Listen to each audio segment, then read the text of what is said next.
औज़ुबिल्लाहिमिनश्शैतानिर्रजीम बिस्मिल्लाहिर्रहमानिर्रहीम।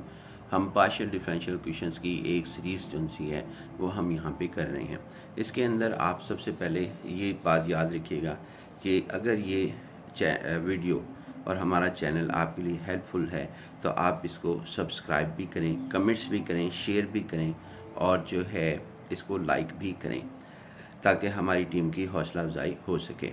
और ये जितने भी लेक्चर्स हम आपको दे रहे हैं ये आपके जितने भी कंपटीशंस के एग्ज़ाम हैं उन तमाम के लिए बहुत इम्पॉर्टेंट हैं, आपके लिए बहुत ज़्यादा यूज़फुल होंगे। पूरे चैनल पे जितना भी मटेरियल पड़ा है वो सब का सब आपके लिए बहुत ज़्यादा यूज़फुल है, उससे भी आप तैयारी कर सकते हैं अपने कंपटीशन एग्ज़ाम की। तो लिहाजा ये आपके एनुअल इम्तहान के लिए भी, एग्ज़ाम के लिए भी और उसके कंपटीशन के लिए भी ये बहुत बेहतरीन मटेरियल है। देखें जी, यहाँ पे क्वेश्चन शुरू करते हैं। आज का जो टॉपिक है वो है पार्शियल डिफरेंशियल इक्वेशंस का, जिसमें सेम ऑर्डर है। ये जहन में रखिएगा कि सेम ऑर्डर का लफ्ज़ मैंने इस्तेमाल किया है क्योंकि ये पॉसिबल है कि वहाँ पे ऐसे पार्शियल डिफरेंशियल इक्वेशंस हों जिसमें सेम ऑर्डर ना हो। अच्छा, फ़िलहाल ये हमारे पास है। इसमें जो मैंने आज डिस्कस करना है वो साइन हाइपरबोलिक का स्केयर, कॉज हाइपरबोलिक का स्केयर, यानी स्केयर्स होंगे। साइन हाइपरबोलिक का स्केयर, कॉज हाइपरबोलिक का स्केयर या क्यूब हो सकते हैं, या साइन हाइपरबोलिक का क्यूब हो सकता है, या आपके पास क्या कहते हैं साइन हाइपरबोलिक की पावर 12 हो सकती है। और जो ये है रियल नंबर x+2y, क्योंकि ये हाइपरबोलिक फंक्शन है तो ये रियल नंबर होगा, एंगल नहीं होगा।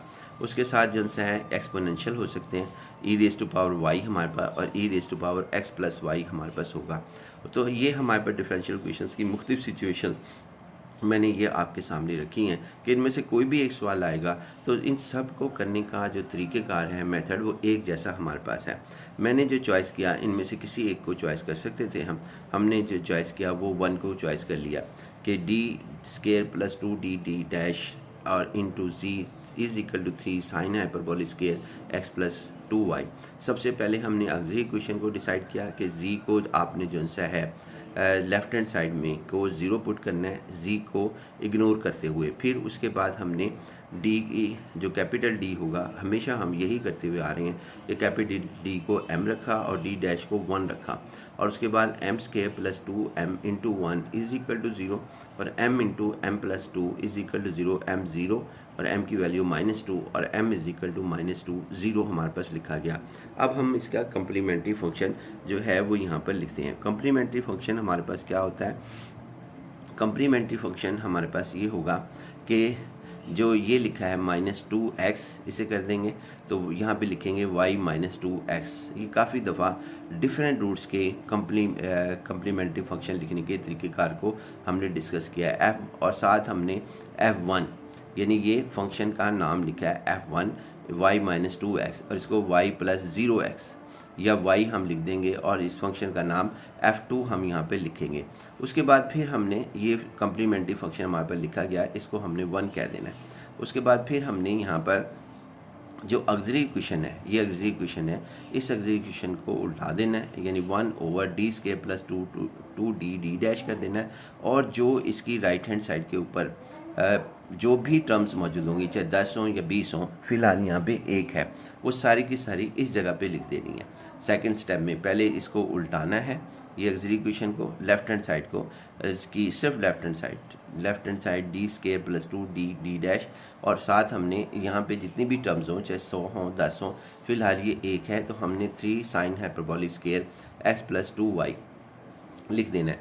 उसके बाद फिर हमने इस सवाल को हल करने के लिए हमने ये फार्मूला जो कि आप बहुत दफ़ा पढ़ चुके हैं कि साइन हाइपरबोलिक x+2y = दिस होगा हमारे पास। और कॉज अगर यही सवाल कॉज हाइपरबोलिक स्केयर के लिए भी हल होगा, क्योंकि ये सिर्फ साइन हाइपरबोलिक स्केयर में माइनस का फ़र्क है फार्मूले में, साइन हाइपरबोलिक x+2y और यहाँ माइनस है। अगर यहाँ पे कॉज हाइपरबोलिक स्केयर हो जाए, यानी सवाल हो जाए 3 cos हाइपरबोलिक स्केयर x+2y, या यहाँ पे जो सा है 3 cos d² + 2d into z = 3 cos hyperbolic square x+2y हो जाए, तो फिर आपने यहाँ पे प्लस आ जाएगा। अगर यहाँ cos hyperbolic x plus 2y is equal to 1/2 e raise to power x plus 2y plus e raise to power minus x plus 2y हमारे पास लिखा जाएगा।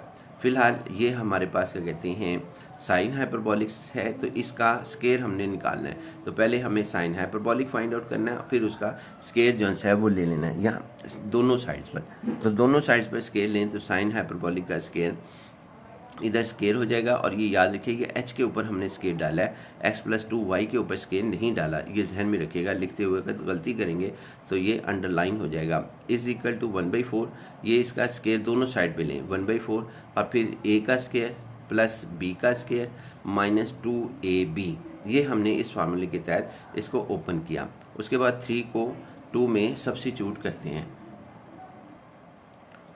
उसके बाद जी ये हमारे पास आया, हमने इसको ओपन किया, इसे दोबारा लिख लिया मैंने और फिर इसको इसके साथ ऑपरेट किया। फिर इसको यानी 1/d square plus 2d d dash को मैंने इसके साथ ऑपरेट किया, फिर इसके साथ ऑपरेट किया, फिर 1/d square plus 2d d dash को मैंने जो है -2 के साथ अपेयर किया, ऑपरेट किया। यानी ये आपके पास क्या कहते हैं हमारे पास कांस्टेंट है। इसमें कांस्टेंट को भी करने का तरीक़ेकार सिखाया गया।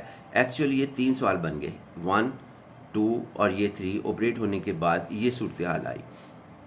इसको पहले को मैंने I1 कंसिडर कर लेना है, सेकंड को I2 कंसिडर कर लेना है और थर्ड वन को इसके साथ कंसिडर कर लेना है। इसमें एक बात और समझ में आती है कि आपके पास कि अगर कांस्टेंट हो जाए, यानी हमारे पास पार्शियल डिफरेंशियल इक्वेशन की राइट हैंड साइड के ऊपर कांस्टेंट लिखा हुआ हो, तो हम उसको जो है किस तरीके से काम करेंगे वो ये I3 के अंदर पता लगता है कि हम कांस्टेंट को किस तरह काम करते हैं। वो सवाल हम आपके साथ डिस्कस करेंगे। अब उसके बाद यहाँ पे I1 पहले इसको हमने हल किया। I1 हमने कहा ये इसके इक्विवेलेंट है, ये I1 हमारे पास आ गया 1/d square plus 2d d dash 1/4 e raise to 2x plus 4y। उसके बाद इसमें से d की वैल्यू सेलेक्ट की। एक्सपोनेंशियल के अंदर हम स्केयरिंग नहीं कर रहे होते, कॉज और साइन के अंदर हम ऐसा कर रहे होते हैं कि वहाँ d square d dash square और d d डैश की वैल्यू फाइंड आउट कर रहे होते हैं। यहाँ पे सिंपल x का जो कोफिशिएंट होता है वो सिंगल d के बराबर होता है, d इज इक्वल टू, और y का जो कोफिशिएंट होता है विद साइन, यहाँ +4 है, x का भी विद साइन लेते हैं यानी कि +2, और उसके बाद ये हमारे पास d डैश 4 आ जाता है। उसके बाद फिर हमने यहाँ पर इनकी वैल्यू रखी, d की वैल्यू 2 का स्क्वायर और d की वैल्यू फिर 2, ये पुट की, d डैश की वैल्यू 4, ये हमने सब्स्टिट्यूट की और ये जो चीज़ है ये एज इट हम यहाँ पर लिख देते हैं। इसको सिंप्लीफाई किया तो आपके पास 1/80 e raise to power 2x plus 4y आ गया।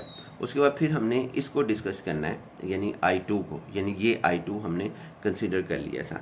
इसको देखते हैं जी, I2 को जो हम डिस्कस करते हैं तो ये हमारा सेकेंड क्वेश्चन हमारे पास है। I2 is equal to 1/d square plus 2d d dash हमारे पास लिखा गया e raise to -2x minus 4y over 4, यानी ये हमारे पास लिखा गया इसके अंदर d डैश जो वहाँ पर I2 था। इसमें d की वैल्यू डिफरेंट आएगी, ये -2 आएगी, पहले में d की वैल्यू 2 आई थी। अब यहाँ पे इस सवाल में I2 में I1 में d की वैल्यू 2 थी, I2 में d की वैल्यू -2 है और d डैश की वैल्यू -4 है। और उसके बाद फिर हमने ये वैल्यू इसके अंदर सब्स्टिट्यूट कर दी, तो हमारे पास -2 का स्क्वायर प्लस 2 और d की वैल्यू -2 और d डैश की वैल्यू -4, और ये हमारे पास डिनोमिनेटर नॉन ज़ीरो आया, यानी इसका जवाब जो सा है वो आपके पास नॉन ज़ीरो आता है। टोटल हल करें तो ये हमारे पास कहते हैं ये 1/, आपके पास 20 आता है, 1/20, ये नहीं 1/0 नहीं आया। अगर 1/0 आएगा तो उस तरीक़ेकार को भी हमने सीखा है कि उसमें कैसे काम करेंगे अगर डिनोमिनेटर इसका 0 हो जाए। फिलहाल डिनोमिनेटर नॉन ज़ीरो है और 20 है इसका आंसर, यानी 1/20, 1/0 नहीं है। इसको सिंप्लीफाई किया तो ये हमारे पास आ गया e raise to -2x minus 4y।